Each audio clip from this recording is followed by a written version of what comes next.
rejoice, for we are young and free, with golden soil and well for toil. Our home is girt by sea. Our land abounds in nature's gifts of beauty, rich and rare. In history's page, let every stage advance Australia fair. In joyful strains then let us sing, advance Australia fair.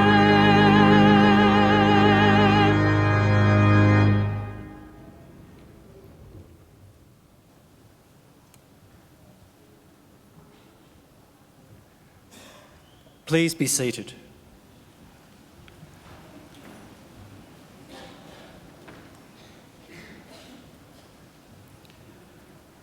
Distinguished guests, ladies and gentlemen, I would like to invite Uncle Bob Webb, representative of the Darug people, to offer the traditional welcome to country.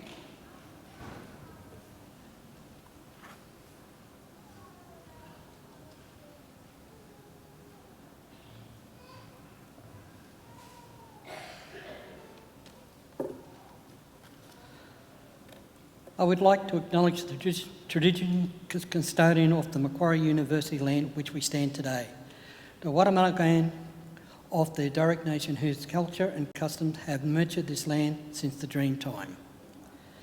Their name means snapperfish, and the snapperfish is their totem. The Watamargal clan survived for generations in a rich environment by fishing, feasting on shellfish, hunting birds and small animals. They also collected a variety of bush foods as food was plentiful, and they also used the plants as medicine.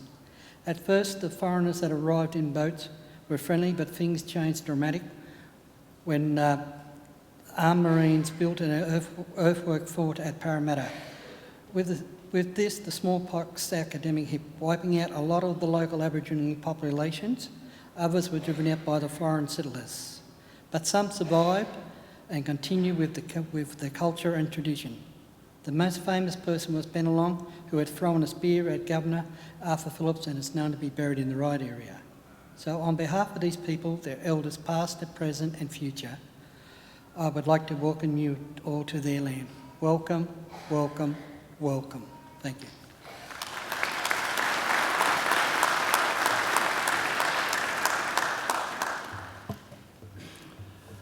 Ladies and gentlemen, I'm pleased to introduce the Chancellor of Macquarie University, the Honourable Michael Egan, AO.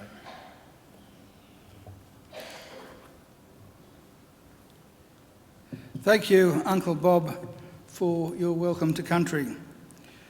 Well, graduands, ladies and gentlemen, boys and girls, first I want to thank all of you for coming. The graduation ceremony is an important celebration of achievement. The achievements, of course, of our graduands, but also of the university. So it's very good that you are here, and I'm very grateful that you are. I also want to especially thank those of you who have brought children with you. It's good for them that they're here, because their memories of today and of the importance of today may one day be the thing that inspires them to emulate the successes of today's graduands. And their presence is also good for us, because every celebration is enhanced by the presence of children. Now, unless children have changed enormously since I was a child, few of them will be able to stay quiet or still for the duration of the graduation ceremony. I don't expect them to, and I don't want them to, and especially I don't want parents to worry if they don't. They are most welcome, and please let them run around and make as much commotion as they like.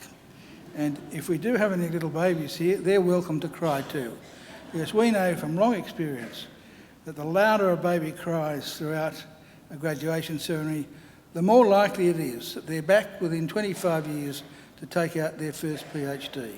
So it's not something to be discouraged, it's to be encouraged. Now, the most important thing today is that our graduands have a great day. And I really do hope that this will be a very happy and a very memorable occasion for all of you. But it will only be a happy occasion if you all relax. Some of you look relaxed, most probably, but some of you look rather nervous, as though you're about to enter the examination room rather than collect your degrees. Let me assure you that nothing can go wrong today. Well, that's not quite true. I mean, it has been known that when people come up here to shake hands, they get so nervous that they trip and fall. That's fine. That's why all these highly paid people are here, to pick you up and send you on your way. So really there is nothing to worry about. Just enjoy the day, because you deserve to. You deserve to take pride, great pride, in your graduation. Completing a degree is never easy. You need an intelligent and inquiring mind. You need determination and perseverance, and you need to make many sacrifices. So welcome and congratulations to each and every one of you. I also want to congratulate all of you who are here today as the guests of our graduands. The very fact that you've been invited by one of our graduands to share one of the great days of their lives is proof positive that you've been important in their lives and in the successes that we celebrate today. And I don't want you to think either that observing today's graduation is the end of your role. I have another very important service for you to perform for our newest graduates, as they will soon become. I want you to make sure that the degrees they receive today are never ever put in a bottom drawer, but are always proudly displayed in a position of prominence. In other words, if our graduands are too self-effacing to proclaim their own success, you make sure that you do it for them. Now, the ceremony that we're about to participate in is one of the world's oldest social rituals. For centuries, graduates have been donning robes just like the ones our graduands are wearing today, and participating in ceremonies just like this one. Indeed, there are some 50 universities in the world which can trace their history back more than 500 years. Macquarie, of course, is not one of them. We're only a very young university. We celebrated our 50th Jubilee just 3 years ago in 2014.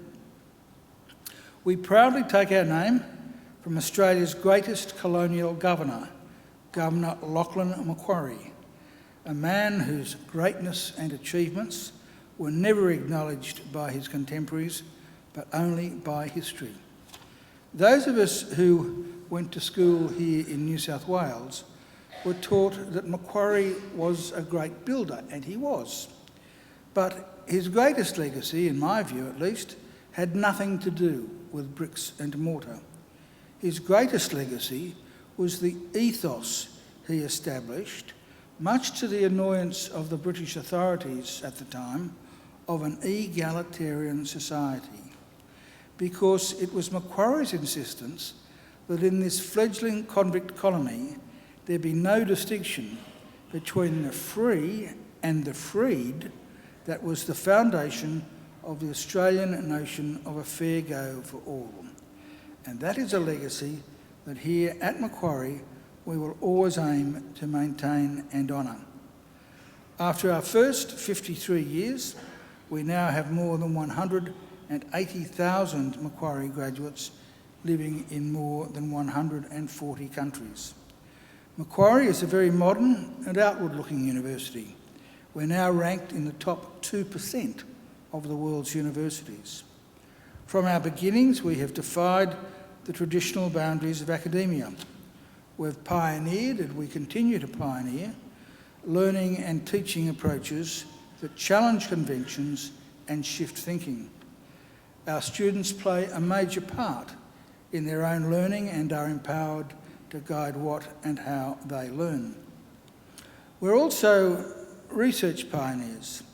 Our framework for the future, world-leading research with world-changing impact, is brought to life by renowned researchers whose bold and innovative solutions to issues of global significance are of enormous benefit to the world we live in. And by the way, that's not an idle boast. I wonder how many of you are aware that Wi-Fi, something most of us use almost every day, was developed not at Harvard University or Oxford University or the Australian National University, no. Wi-Fi was developed by Macquarie University scientists and engineers in conjunction with scientists from the CSIRO. So that's something that we're rather proud of. We're also proud of some of our new facilities. On your way here today, you may have seen our Macquarie University Hospital, which is only a few years old. The hospital forms part of a very exciting medical enterprise, which will be Australia's first fully integrated academic health sciences centre under a university's leadership. We are the only university in Australia that both owns and operates its own hospital. And of course, as well as being used by the medical academics and the students in our Faculty of Medicine, it's used for what the name implies. It's a hospital that treats sick people. And I can assure you it's a first-rate hospital. I was a patient there for 3 days just a couple of years ago, and I can give you an ironclad guarantee that the standard of treatment and care is absolutely fantastic, especially when you're the Chancellor. So I recommend it to you.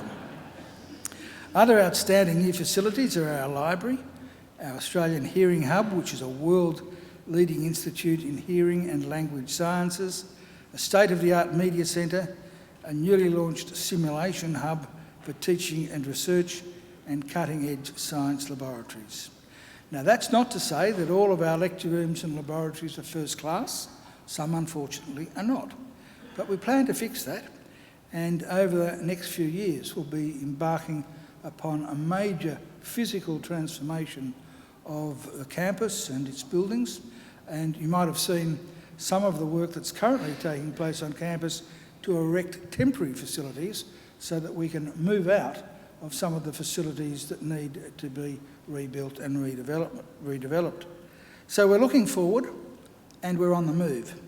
Here at Macquarie we have a very clear and straightforward mission, and that mission is to transform people's lives and to improve the lives not just of our own students but also of people all around the globe by the work and achievements of our graduates and by the fruit of our research.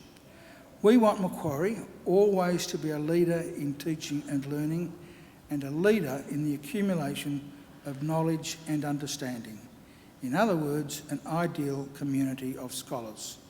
And graduands, in just a few minutes, it will be my very great honour to confer your degrees upon you and welcome you as lifelong members of that community of scholars we proudly call Macquarie University. Well, now, graduates and ladies and gentlemen, it's now my great pleasure to introduce our occasional speaker, Professor Fred Watson AM. Fred, I'm told, comes from a very long line of Freds, but was the first in his family to become a scientist. He's been an astronomer at the Australian Astronomical Observatory since 1995 and is best known for his radio and TV broadcasts, talks and other outreach programs, which earned him the 2006 Eureka Prize for promoting understanding of science.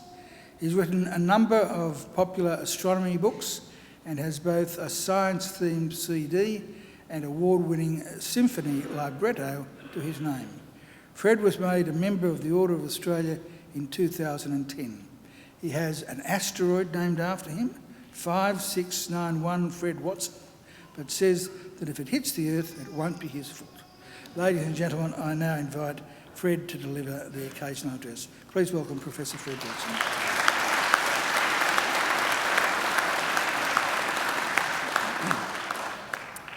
Chancellor Egan, Professor Messley, distinguished guests, graduands, ladies and gentlemen, and fellow life forms of planet Earth.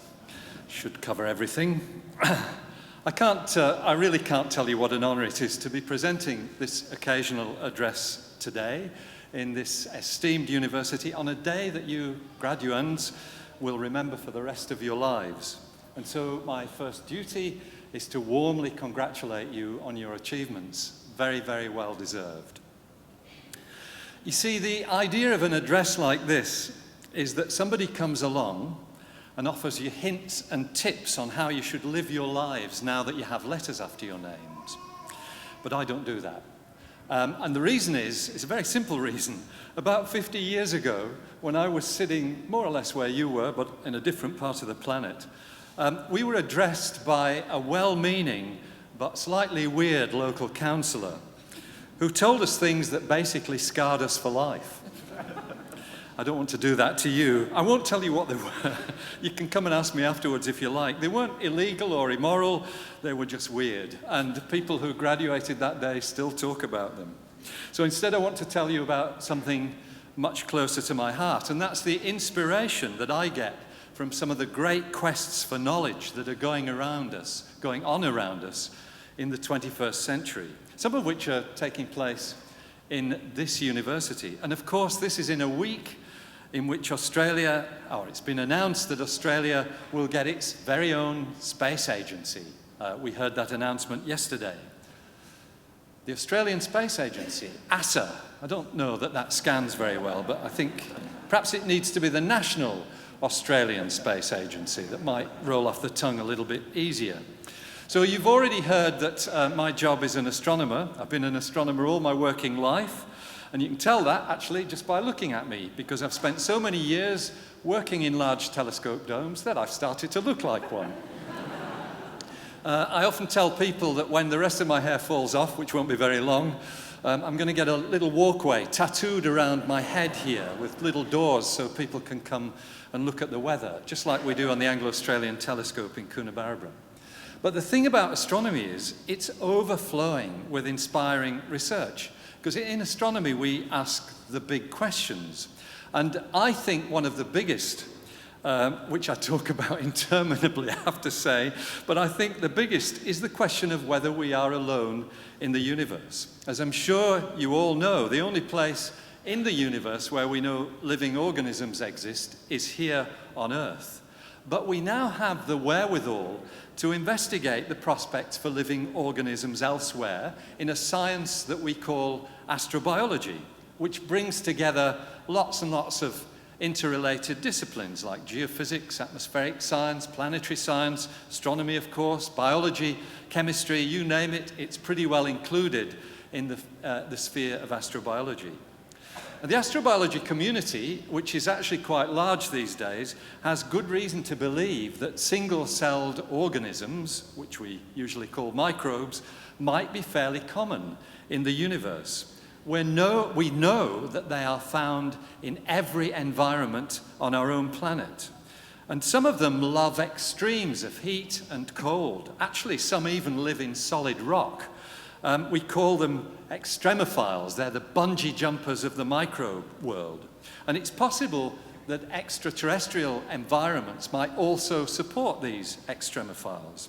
Perhaps the subsurface soil of Mars, for example, or the sub-ice ocean of Saturn's moon Enceladus, which, if you like Mexican food, you can pronounce Ensaladas. It's usually Enceladus. Of course, I can't go on without mentioning the Cassini mission, the NASA ESA probe, which has spent the last 13 years in orbit around Saturn, giving us the most astonishing insights into the environment of that planet, which you might well have heard a week ago last Friday, plunged into Saturn's atmosphere to be vaporized, actually to prevent terrestrial microbes finding a toehold on some of Saturn's moons. Because We know that some microbes can actually survive the harsh environment of space itself. There was a test done a few years ago in which earthly microbes were suspended on the outside of the International Space Station. They were brought inside 550 days later, dropped in some water, and they all revived. Maybe it's something to do with the fact that they were British microbes. They probably were just waiting to get to the beer or something like that. But because of all that, there are now planetary protection rules which are designed to shield fragile planetary environments from our own microbes, and of course to shield ourselves from the possibility of alien microbes coming back to Earth. So there are lots and lots of exciting prospects on the horizon. But really, I think with the best intentions, we can fairly safely say, not quite 100%, but fairly safely say that as far as intelligent life in the universe is concerned, we are it, for better or for worse. There is probably nothing quite like ourselves elsewhere. And so to look for intelligent species, we've got to look beyond our own family of planets. And we now know that planets are relatively commonplace throughout our galaxy. In fact, on average, probably every star in the galaxy, and there are about 400 billion of them, this is this beautiful spiral swirl of stars and gas and dust of which the Sun is a member. Of those 400 billion stars, probably every one has a planet, many of which have been discovered. As of yesterday, the total number of known exoplanets, which is what we call these things, was 3,670. You can easily check that on the web. But the problem is that direct exploration of these worlds is quite impossible with the technology we have today. And you've only to think of the nearest star to our own solar system, a little body called Proxima Centauri, actually very visible in our southern skies. At least its big brother, Alpha Centauri, is. Proxima Centauri is about 4.5 light years from our own solar system. And to put that into perspective, what I tend to ask people to do is to imagine our sun, instead of being 100 times the diameter of the Earth, shrunk to the size of a glass marble, a little ball that I could put on this lectern here. So where is Proxima Centauri on that scale? Well, actually, it's another glass marble, and it's on the steps of Parliament House in Canberra. And if you think about the fastest spacecraft we've ever launched, and imagine how long it would take to get there, well, that spacecraft on the scale of the two marbles is moving between one and the other at the same speed at which grass grows. And that kind of underlines why it's really impossible with current technology to visit the solar systems of other stars. It's a typical journey, at least if you're trying to get to Proxima Centauri, of about 60,000 years, by which time most people have kind of lost interest in the whole thing. When I talk about this, by the way, to country kids, and I do that a lot, people in areas like Coonabarabran, where our telescopes are, I tell them the story of the two marbles, and the question I've had many times is, that's really interesting. What sort of grass would that be? They're more interested in the grass. So it's probably Kikuyu, just to give you a rundown on it. Anyway, the bottom line is that for the most part, we have to rely on remote sensing to look at these worlds, which we know are in orbit around other stars. And the way we do that in the world of optical astronomy, what we might call visible light astronomy, is to use big telescopes. That's how we've discovered these planets around the stars of other solar systems. We live in an era today when the very biggest telescopes in the world are what we call, well, you might call them very large telescopes, because that's the name given to the biggest of them. It's a European telescope. It consists of 4 instruments with 8.2 meter diameter mirrors. They would sit rather well in the space in this foyer. You would think, being a European telescope, that it would have a European name, like Telescopio Grande Galileo, or Das Großes Teleskop Josef Fraunhofer, or something like that. But it's called the Very Large Telescope. It's a good name. It tells you the way it is. We're now, though, on the brink of a new generation of big telescopes, which are being called extremely large telescopes. So we're on the brink of an era of ELTs. And the biggest of those will have a mirror that's 39 meters in diameter. It would not fit into this auditorium. For a while, the Europeans were thinking of building a 100-meter diameter telescope, which was going to be called OWL. Of course, OWL because it's sharp-eyed, but OWL also stands for overwhelmingly large. I've got a thought in my head that maybe one day, perhaps in 50 years' time, there will be a telescope with a mirror whose diameter is 1 kilometer. And it will be called the FBT, which will be the fantastically big telescope. What else would it be? Just to wind up this slight discourse on how we find extraterrestrial life, the bottom line is that the science of detecting extraterrestrial life is fairly well under control. We're pushing forward on many fronts. But the big question is, what is the next step if we find it? And that's where things get really interesting. And it might one day involve some of you, because this, if we do discover extraterrestrial life, it raises really difficult social, cultural, ethical, and actually legal questions too. Even the discovery of microbes in the solar system would change our view of ourselves. And if they could be shown to have an origin independent of our origins, genetically, then life might turn out to be widespread throughout the universe. So at present, there's really no answer to the question of what we do next. And it's almost as if we expect to fail in our quest to find extraterrestrial life. There's no take me to your leader person. It's not the President of the United States. Perhaps that's mercifully. It's not the Secretary General of the United Nations, although the UN did consider this question back in 1977, but they gave up on it because it's just too hard. How do you deal with the knowledge that we are not alone in the universe? So let me finish by encouraging all you graduands to think about that as you go into your respective professions, and I'm sure they will be many and widespread. Maybe you, new graduates, as you will be very soon, will be able to help society prepare for success in the search for extraterrestrial life. I certainly hope you will, and I look forward to hearing about it. Thank you very much, everybody. Thank you.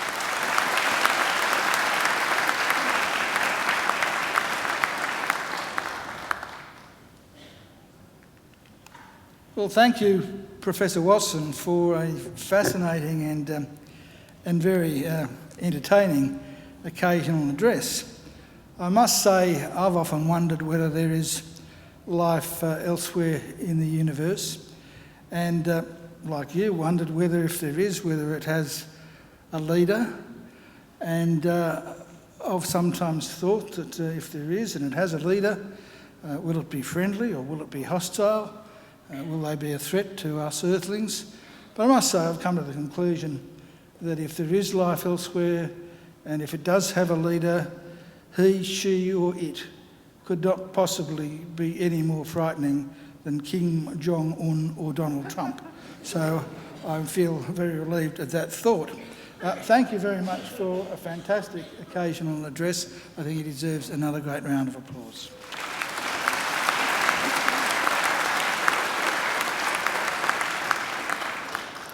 Well, we now come to the important part of the ceremony, the reason we're here, and that's the conferring of degrees. Now, I mentioned earlier there's nothing for our graduands to be worried about here, but it is the one part of the ceremony that makes me a little bit nervous, because I was assured many years ago by one of the most eminent legal minds in Australia that if I conferred a degree on someone who was not eligible to receive it, it was extremely difficult, very, very, very difficult for me to take it back. So I have to satisfy myself that all of you are qualified to graduate today, and that none of you were ever late in submitting an assignment, and that none of you ever skipped a class. Can you give me that assurance, Deputy Registrar, Acting Registrar? Chancellor, I certify that all of the candidates being presented here today and those who are absent have satisfied the requirements of the Academic Senate for the degrees they are to be awarded. Would all candidates for admission to degrees please stand? That's you. Graduands, in the name of the Council of Macquarie University and by my authority as Chancellor, I admit each of you present and those who are absent to the degrees for which you have qualified. Graduates, congratulations.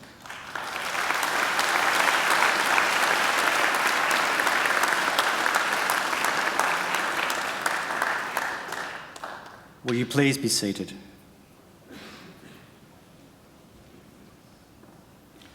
Chancellor, the graduates at this ceremony are from the Faculty of Science and Engineering. I now call on Professor Barbara Messerle, Executive Dean of the Faculty of Science and Engineering, to present the graduates. Professor Messerle.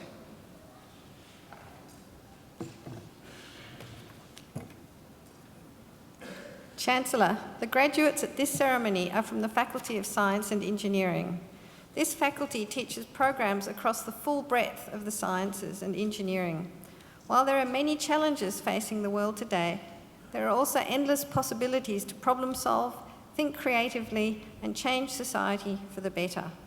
From finding new ways to feed 10 billion people, to fighting cybercrime and keeping our data safe, our researchers at Macquarie University are using innovative techniques to tackle global challenges. The faculty is committed to excellence in our teaching, research, innovation, and engagement in science and engineering. We conduct research that has a significant impact in scientific knowledge and on the well-being and prosperity of individuals and societies. We provide an enriched student learning experience through scholarship and engagement to enhance employability. We have close links to industry and are building firm future partnerships, especially with companies located nearby in Macquarie Park. Australia needs more STEM graduates who have the skills to make real change and shape our collective future. So today is a really important day where we celebrate our most recent STEM graduates. This ceremony includes graduates from the disciplines of chemistry and biomolecular sciences, chiropractic, computing, mathematics, physics and astronomy, and statistics. Chancellor, I present to you the graduates from the Faculty of Science and Engineering whom you have admitted to degrees. I present the graduate admitted to the degree of Bachelor of Arts, Francine Lisa Peaston.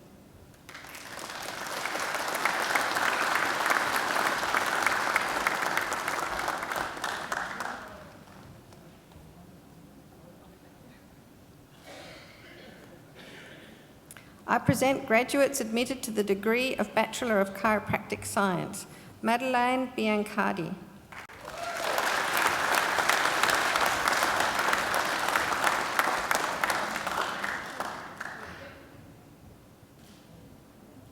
Derek Lian.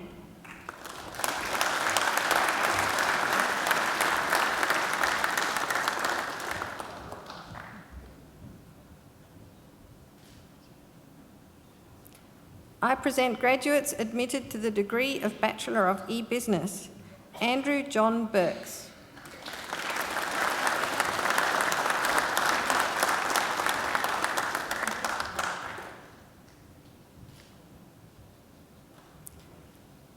Ronald Chi Lon Lee.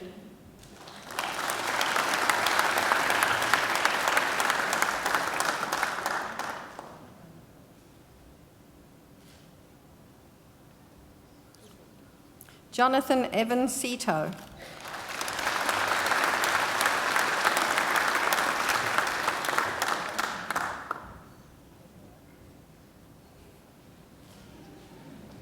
I present graduates admitted to the degree of Bachelor of Information Technology, James Adefwin.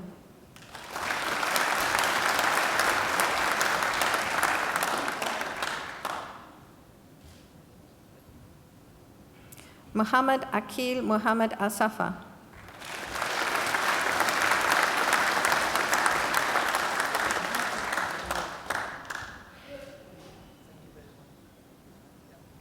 Jasmine Baena.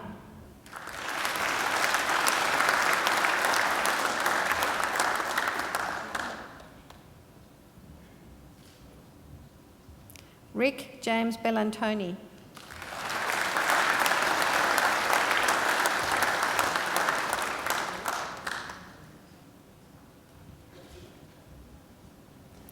Daniel Thomas Buscariol.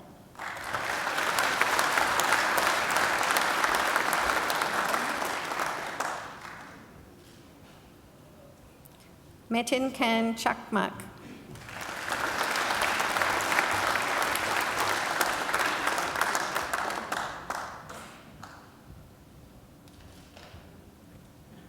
Chun Chung Hugo Chan.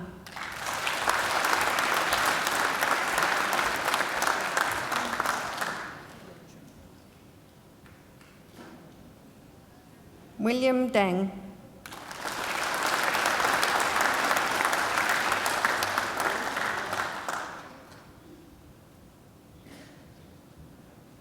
Vera Fay.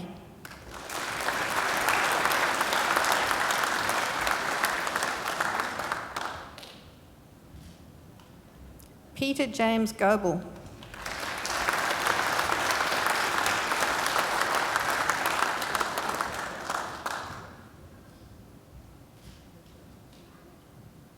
Ben Guidotto.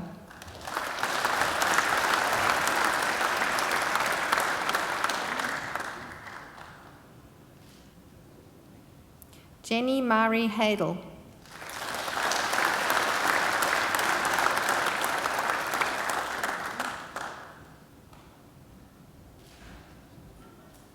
Asian Han.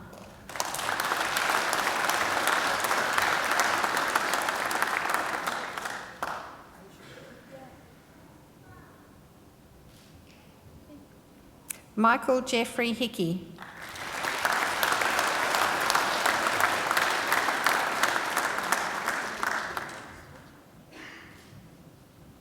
Christopher Peter Houston.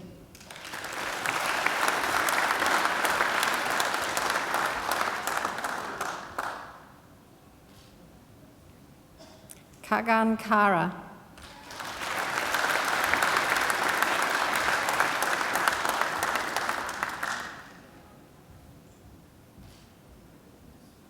Ashmit Kaur.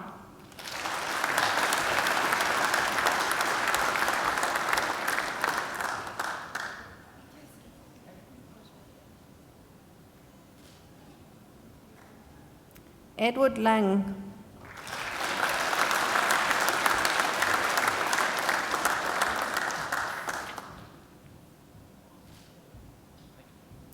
Leon McCunty.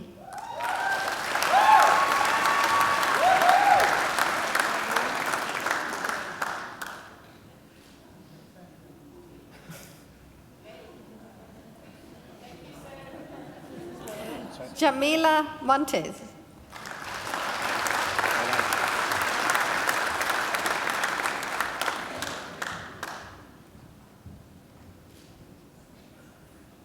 Jerchin Ning.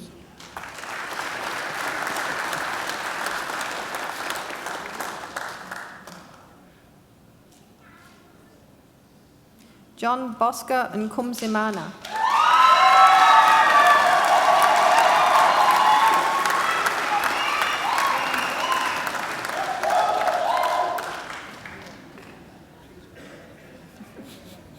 Christopher George Parry.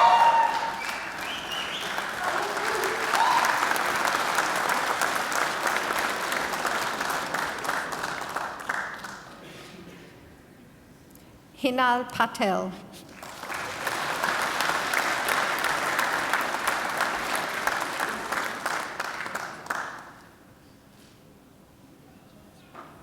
Kevin Peng.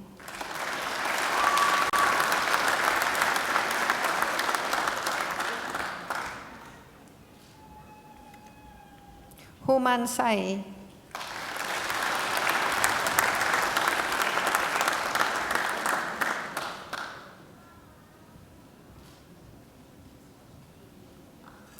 Brenda Ekaputri Siddhartha.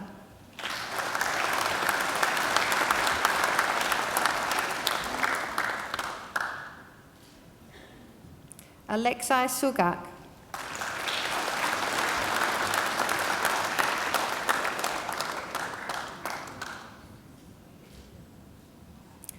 Adrian Rohit Thomas.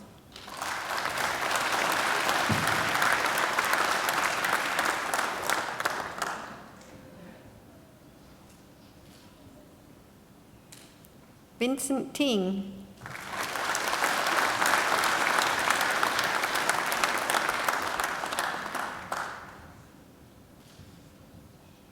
Laurent Titaboudi.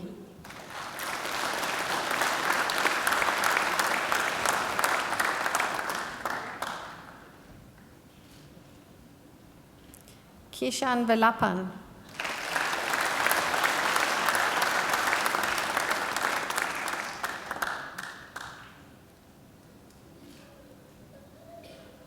Leon Edward Watanabe.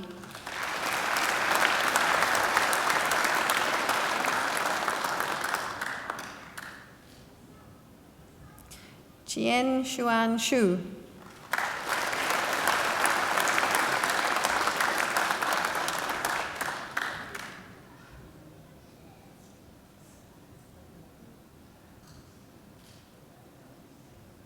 Daniel Jude William von Drennen.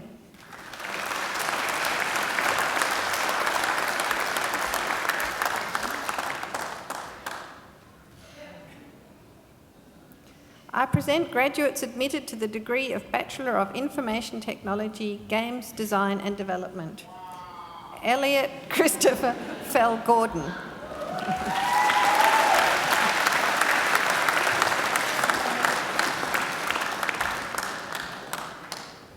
Jack Fluck.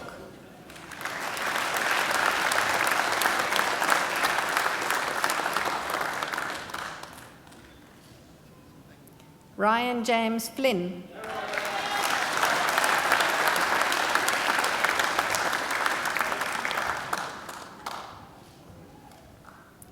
Richard John Garrett.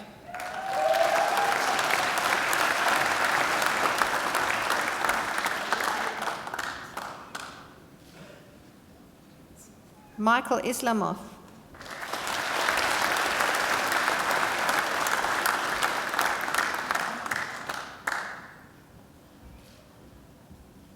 Jordan Lee.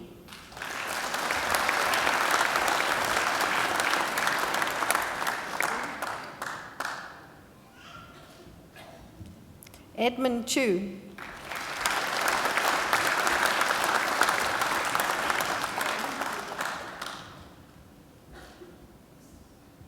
Jason Sito.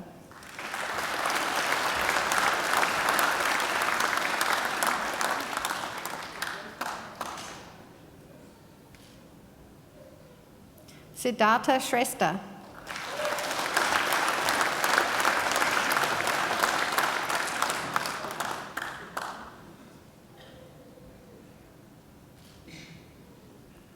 Jennifer Tam.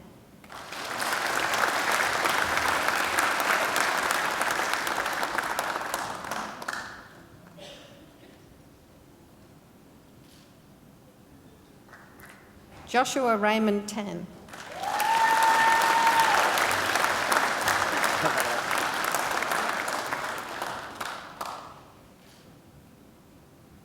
Michael Philip Sisnick.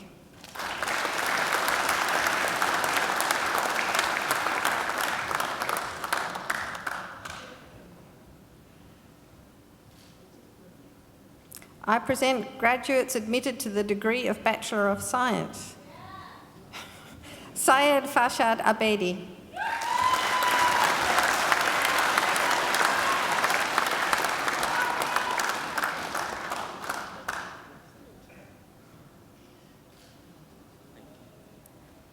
Christopher Allen Bagnall.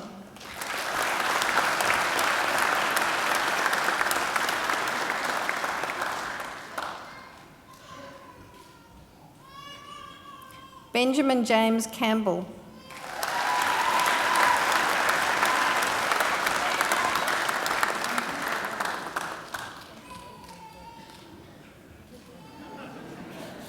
Benjamin Edwards.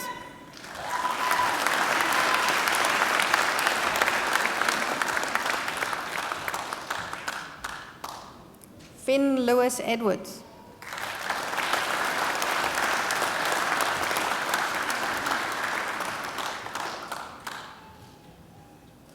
Jia Chin Eng.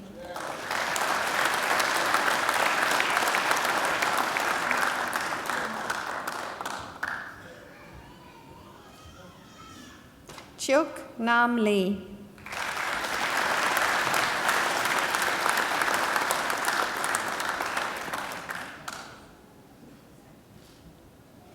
Eileen Lin.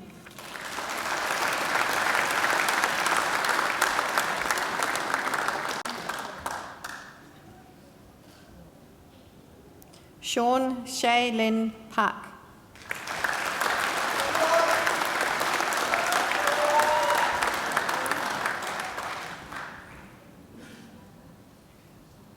Rizel Angela Ronan.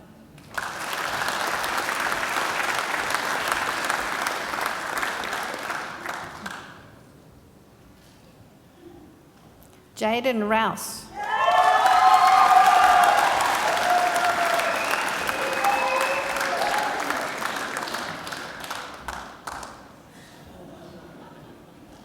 Reese Frederick Saunders.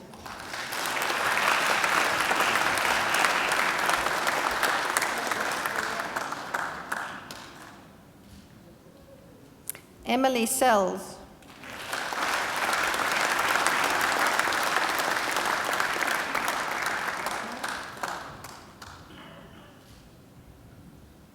Michaela Courtney Twija Tantu.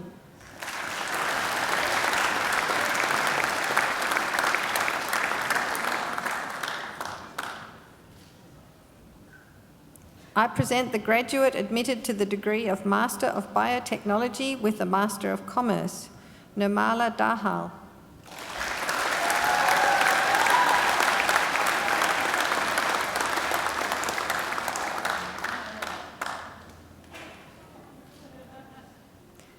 I present graduates admitted to the degree of Master of Applied Statistics, Mark Antoniadis.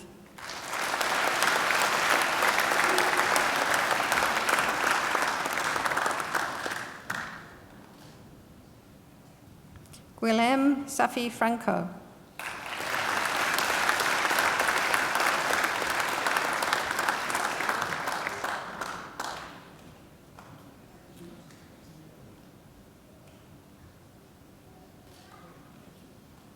Venkatachalam Veerabagu Subramanian.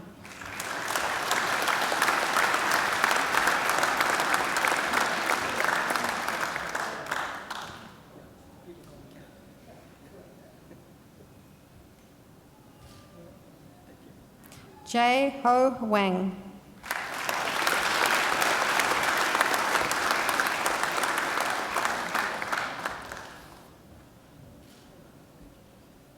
I present graduates admitted to the degree of Master of Biotechnology, Gilda Elizabeth Espinosa Villegas.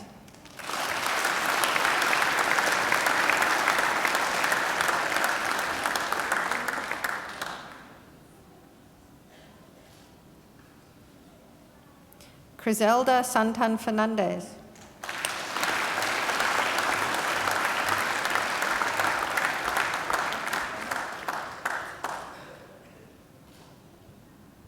James Douglas Gill.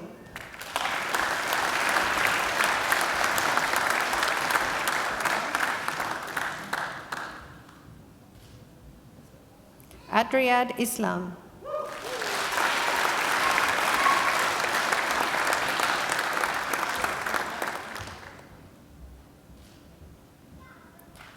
I present the graduate admitted to the degree of Master of Chiropractic, Lucky Tran Teng.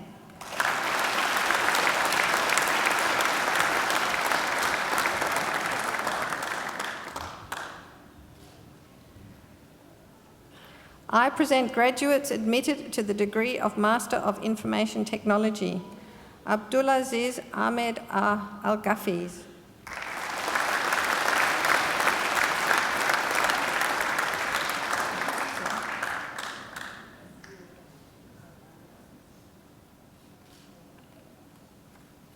Marko Djordjevic.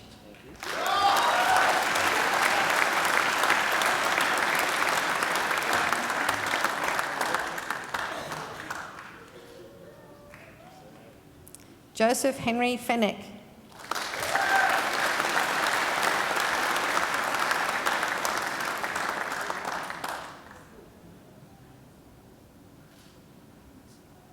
Juan Gonzalez Dominguez, who has been awarded the Vice-Chancellor's Commendation for Academic Excellence.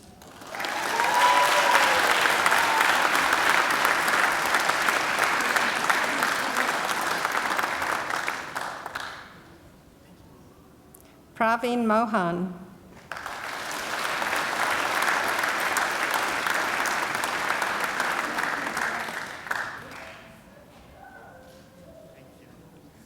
Abhilash Nair.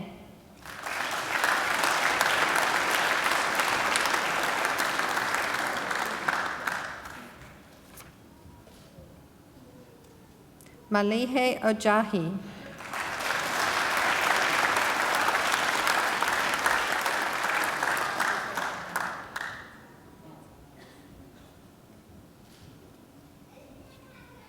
Karen Hapuk Oritagun.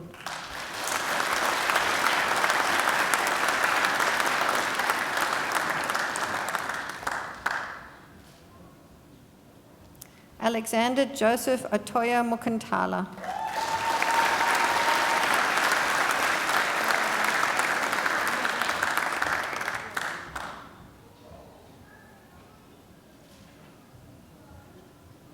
Harish Shrivata Sridhar.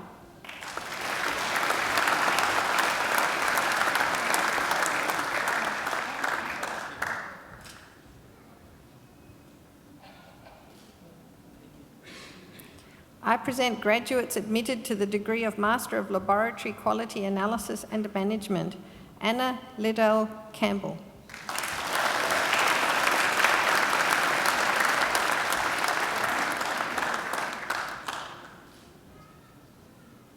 Lulu Ni.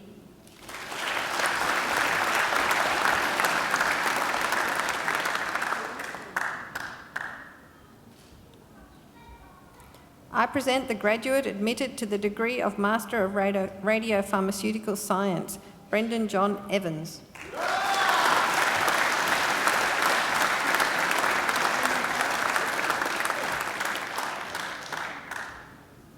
I present the graduate admitted to the degree of Master of Research with Distinction and the University Medal for Physics and Astronomy, Wilfred Tyler Gee, for a thesis entitled Project Panoptes, a Citizen Scientist Exoplanet Transit Survey using Consumer Digital Cameras.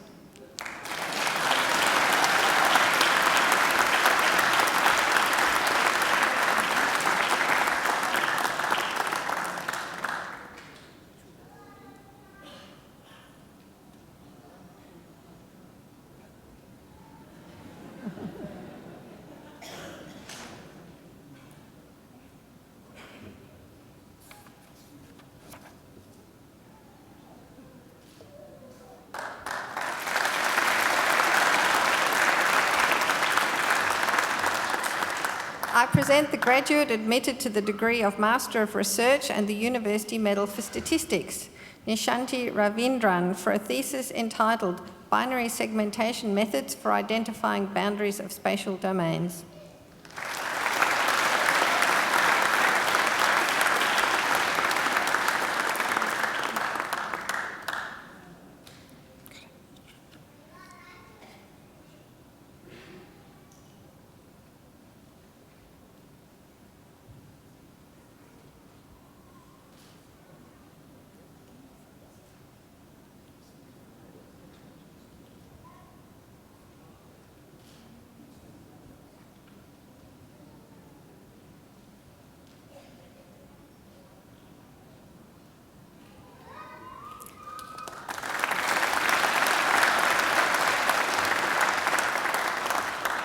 I present the graduate admitted to the degree of Master of Research with Distinction, Madhi Dashtapani Mogari, for a thesis entitled Optimised Methylene Blue Detection and Quantification Utilising Conventional Raman Spectroscopy.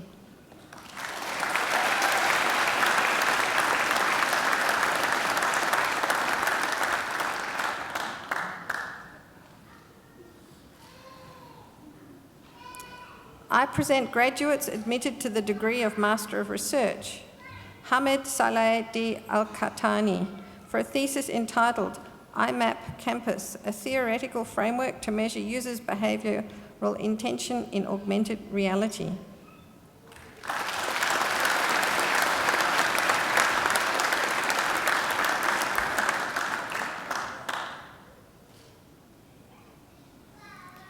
Stefania Basanti for a thesis entitled Investigating the Impact of Group Environment on Galaxy Properties.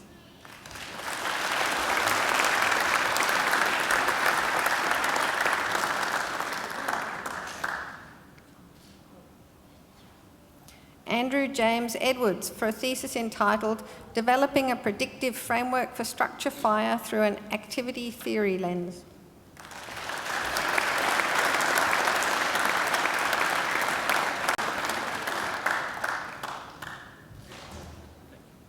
Danielle Holgate for a thesis entitled Comparative Pheromone Analyses of 3 Bactrosphaera fruit fly species of economic importance.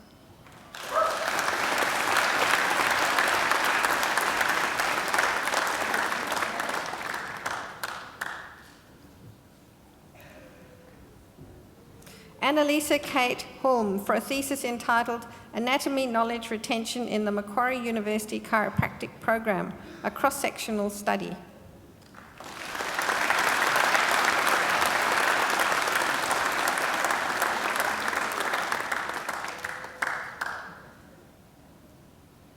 Delini Dulanjali Kularatne for a thesis entitled A Cross-Entropy Method for Optimal Stopping Problems.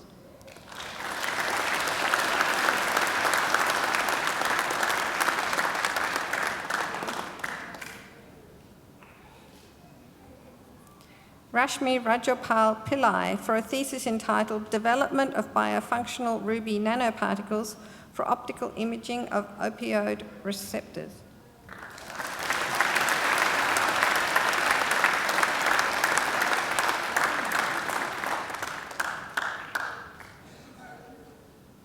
Alaska Pockrell for a thesis entitled Virulence Functions of Proteobacterial Antimicrobial Compound Efflux, PACE, Family of Transport Proteins.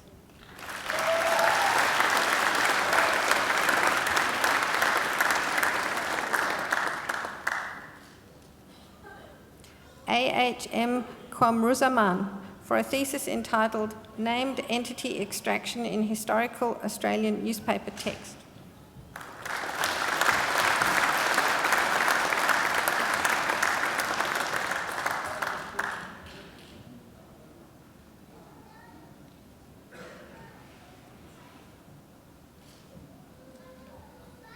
Dean Southwood for a thesis entitled Resolution-Dependent Simulation of Quantum Field Theory Using Wavelets.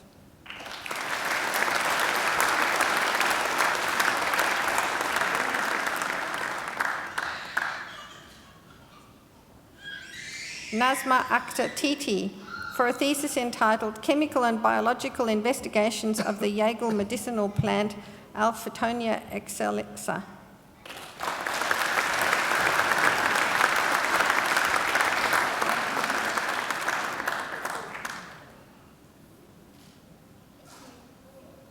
I present graduates admitted to the degree of Doctor of Philosophy, Dr. Babatunde Moses Ayeni, for a thesis entitled Studies of Braided Non-Abelian Anions Using Anionic Tensor Networks.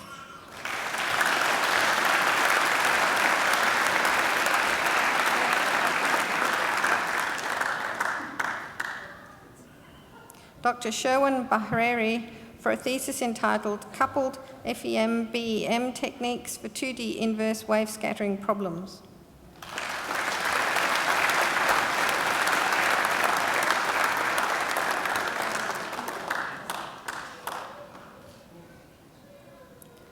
Dr. Sudipta Chakraborty for a thesis entitled An RF Front-End System Comparison of Silicon Germanium, HBT and Gallium Arsenide FEMT Limitations in Non-Linearity and Balance.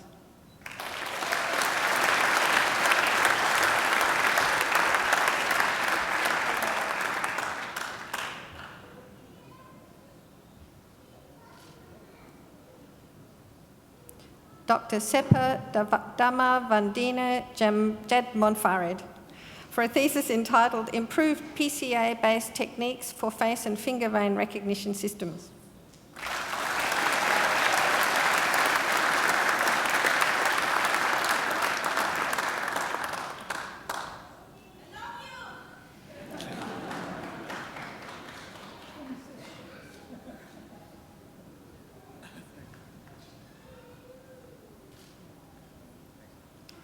Dr. Tamara Genige for a thesis entitled An Empowerment Framework for Developing Mobile-Based Applications, Empowering Sri Lankan Farmers in Their Livelihood Activities.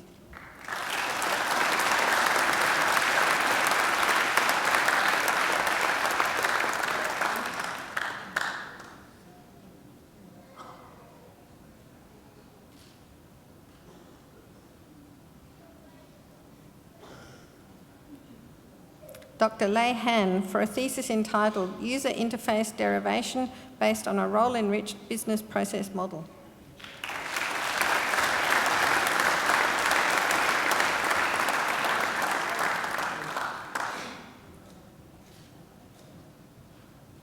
Dr. Jiping Han for a thesis entitled Proteases of Scedosporium aurantiacum, an Opportunistic Fungal Pathogen.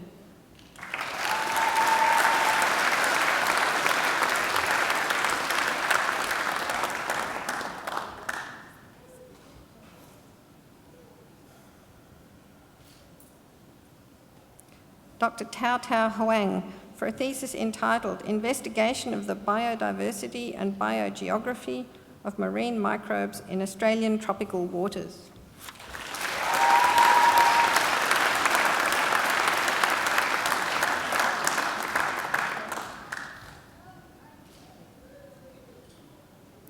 Dr. Kartik Shantaram Kamat for a thesis entitled Proteomics of Pseudomonas aeruginosa cystic fibrosis isolates to understand host adaptation.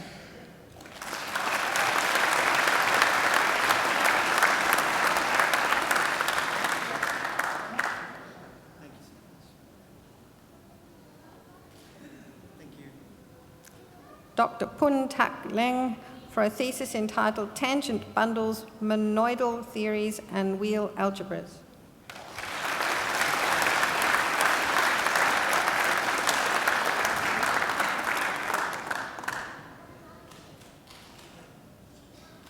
Dr. Sabah bin Mahbub for a thesis entitled Unsupervised Hyperspectral Unmixing Analysis for Label-Free Quantitative Identification of Native Fluorophores in a Biological Sample by a Robust Dependent Component Analysis, RODECA.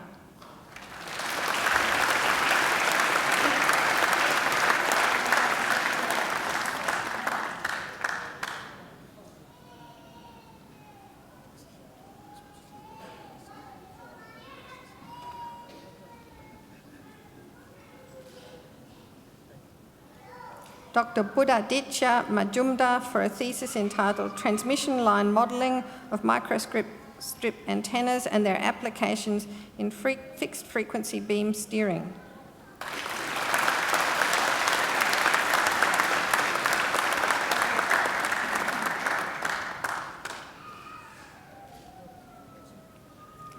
Dr. Glenn Aaron Rees for a thesis entitled Preparing for a Cosmological Analysis of Next Generation Radio Observations.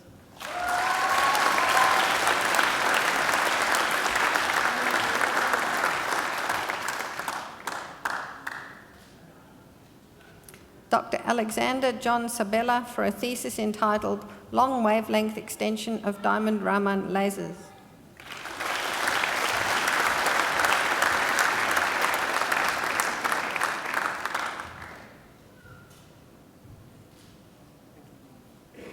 Dr. Peter Sukkar for a thesis entitled The Effects of Hyaluronan on the Adipose-Derived Stem Cell Secretome for the Treatment of Osteoarthritis.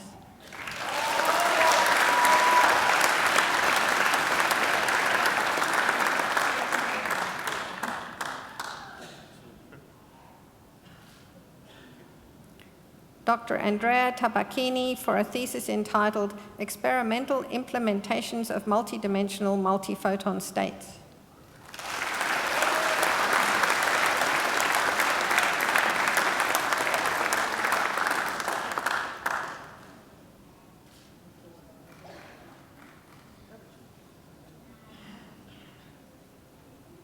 Dr. Hadia Valiyavitil for Mohammed Ashraf for a thesis entitled High-Power Continuous Wave Frequency Conversion in the Visible and Ultraviolet using Diamond.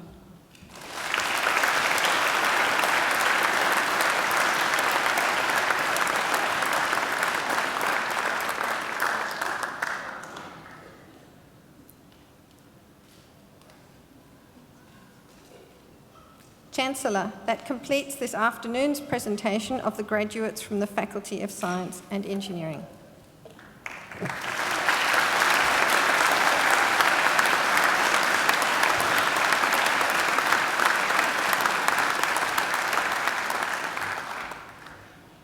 Chancellor, I call on Mr. Wilfred Tyler Gee, who has graduated today with a Master of Research with distinction, to speak on behalf of the graduating group. Mr. Gee.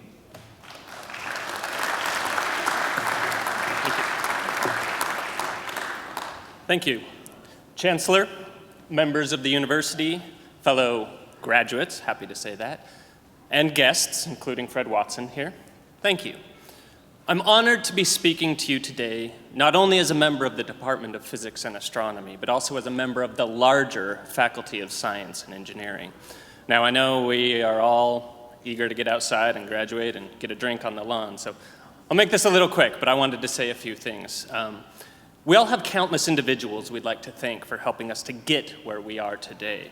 For many of us, that is our parents, our family, our friends, and our loved ones who have supported us. For most of us, this includes not only those individuals who were there when we first were learning how to walk, but those mates that we met here at Macquarie that stay up with us till 1 a.m. studying all the time.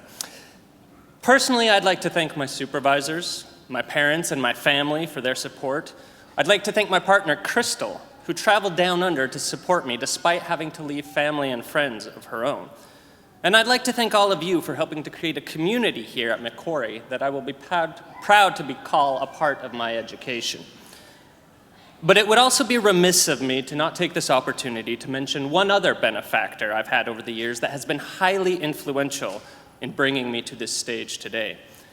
I've been supported by this benefactor emotionally, physically, financially, both knowing and unknowingly in countless ways over the years. When I made a decision to go back to do a career switch and go back to school to do something that I love, this benefactor was always there for me in the background, giving me the confidence to believe in what I was doing and making it easier for me to walk along this new and challenging path. I'm lucky to have such a benefactor, and I can say without a doubt that I am a stronger scientist because of the actions of the benefactor on my behalf. This benefactor is, of course, my gender. In giving proper recognition to the myriad factors which have placed each of us here today, we too often fail to recognize or acknowledge the societal forces which are often outside of our control, but inevitably play a large part in the stories that we tell about our lives, both good and bad. Now, this need not necessarily be gender, and we all have different things we're coming from. For me, this includes the fact that I am white, that I am male and cisgendered, meaning I identify with the gender I was given at birth. I am American. I am middle upper class. I'm a heterosexual. I'm able-bodied. Assuming I've had a cup of coffee, I'm of mostly sound mind, too. Basically, what it comes down to is I've been very lucky and I've been very privileged, and all of these factors have played a part in my story. But too often, these kind of advantages go unrecognized, and the disadvantages they provide for others also go unrecognized. The reality, however, is that science and engineering is dominated by males, both in industry, academia, and in government. Now, this is not maliciously done for the most part. There is not a grand conspiracy, I believe, for the most part. But this is where we talk about unconscious bias, and it's not just genders. It's every perception we have of other people that we carry in our minds and that we judge them by. But this domination in our industry and in our field that we all believe in is stifling voices and ideas that would otherwise make valuable contributions to our understanding of science. We, as scientists and engineers, are in a strong feedback loop with society. What we invent, what we discover, and what we believe affects how society interacts, how it communicates, and how it functions. And those societal interactions, in turn, affect how we go about doing our science. Now, I wasn't going to mention my research, but Fred Watson mentioned aliens and UFOs and exoplanets, so I feel that was my cue. I have to. He also mentioned these FBTs, these fabulously big telescopes. My research is actually looking for these exoplanets using small telescopes, using digital cameras, just like the ones many of you are holding today. And it is the belief of this project that by enabling people who otherwise don't have representation in the sciences, by enabling them to get their hands dirty with the scientists, or with the science, we will encourage a whole new generation of scientists, ones with fresh ideas and new insights.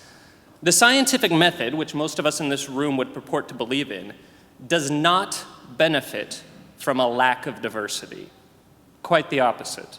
The more ideas, beliefs, attitudes, backgrounds, and theories that we have, the more we put into the scientific process, the richer will be our scientific discoveries. For the sake of our society, and for the sake of our science, it is important that we recognize that our current institutions are limiting that diversity, and thereby limiting the range of the research that we do. Now, luckily, here at Macquarie, we have an institution that recognizes this, along with many other institutions, and are making positive changes in order to allow more people to have their scientific voice be heard.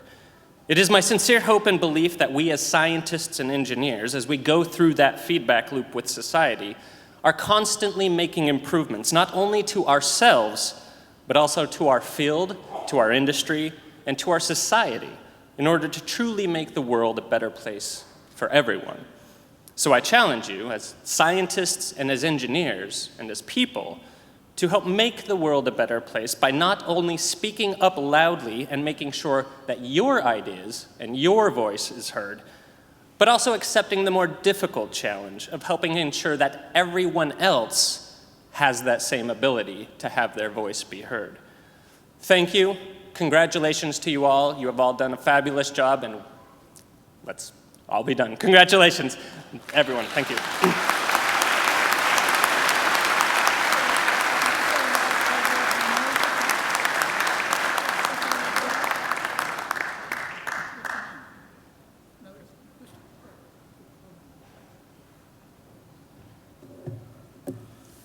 Well done, Wilfred, not only on your Master of Research degree with distinction, but on a fantastic speech. Listening to your speech, I wasn't left in any doubt that you didn't vote for Donald Trump in the US presidential elections, and that's a good thing too. But I thought you raised a very valid and important topic. And I do want to thank your partner, Crystal, who came down just for the graduation. No? Yes? No? I'm getting different views here. Just for me. For you, okay, that's different. Okay.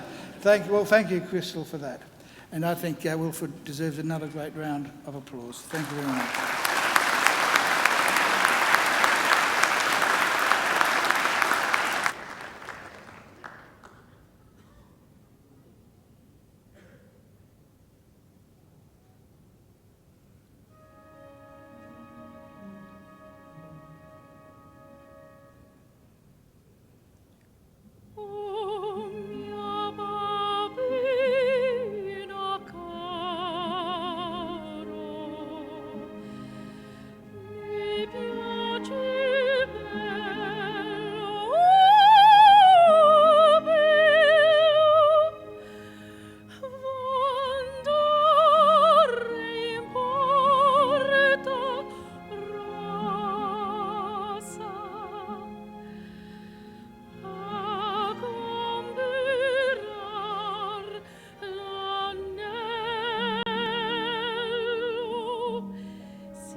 Well, now, that wasn't too bad, was it?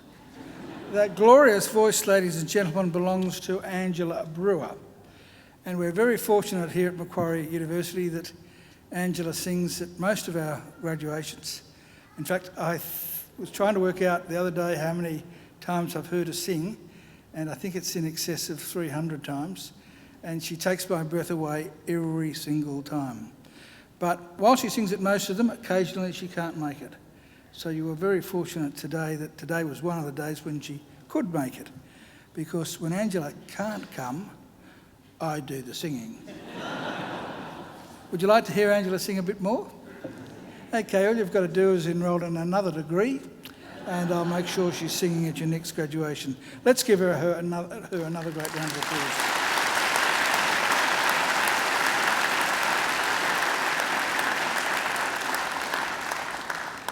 And I'd also like you to join with me in thanking our musicians, Dr. James Forsyth on the organ over there.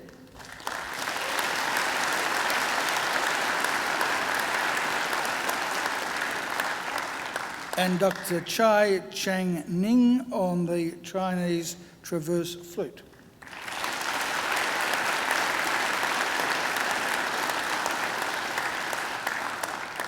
And sitting over there, and I think on this side, yes, on that side also, are some of our alumni volunteers who come along to make sure that everything runs smoothly at your graduation. I think they deserve a round of applause too.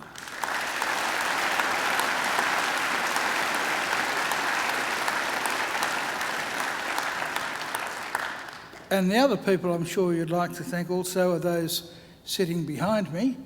In other words, the representatives of our academic community who of course have been vital in your progress through Macquarie University. Let's thank them as well.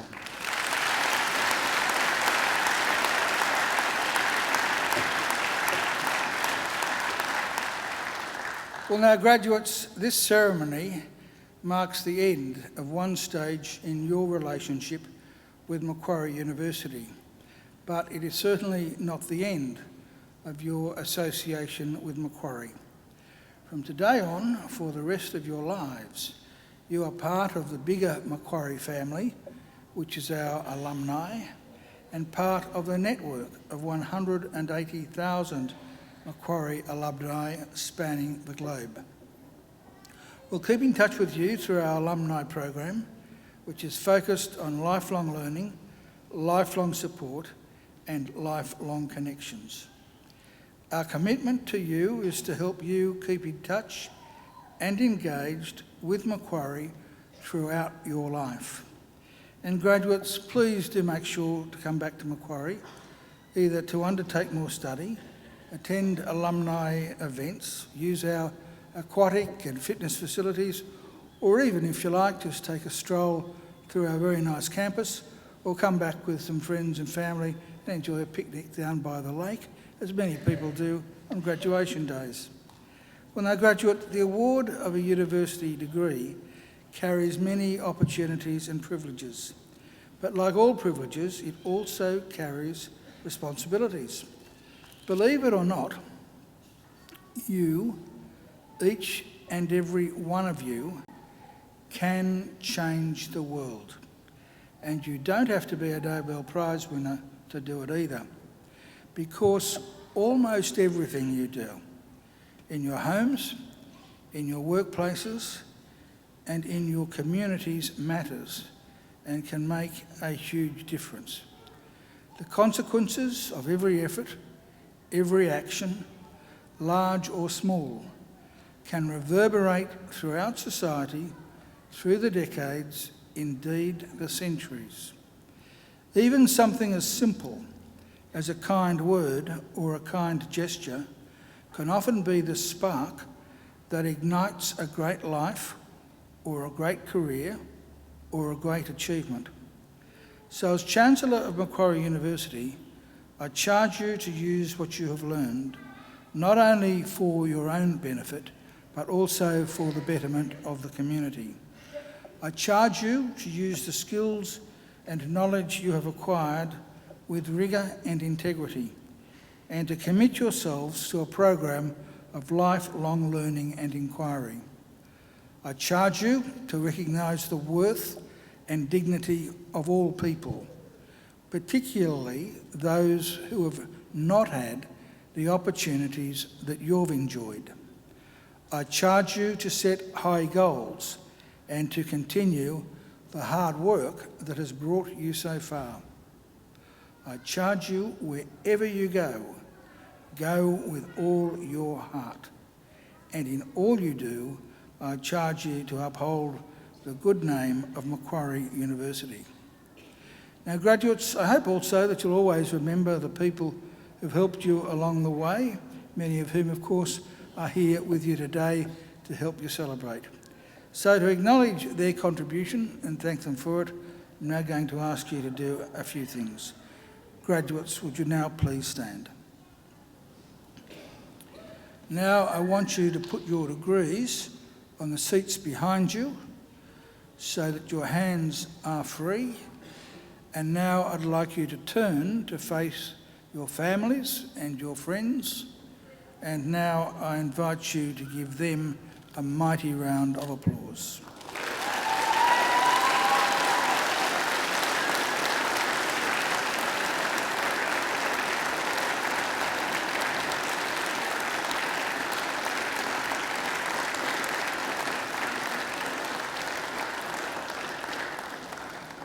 Well, graduates, you can turn around, but don't sit down because we will be leaving in just a moment.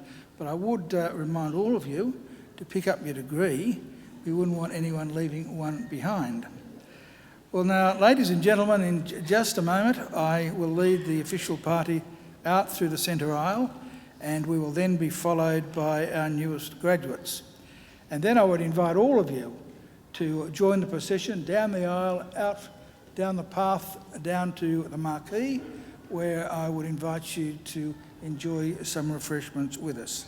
And by the way, we have refreshments for the adults, and we also have refreshments for the children, including ice cream and fairy floss, blue and pink. And if you're an adult, you can have some of that too if you like. Would you now all please stand?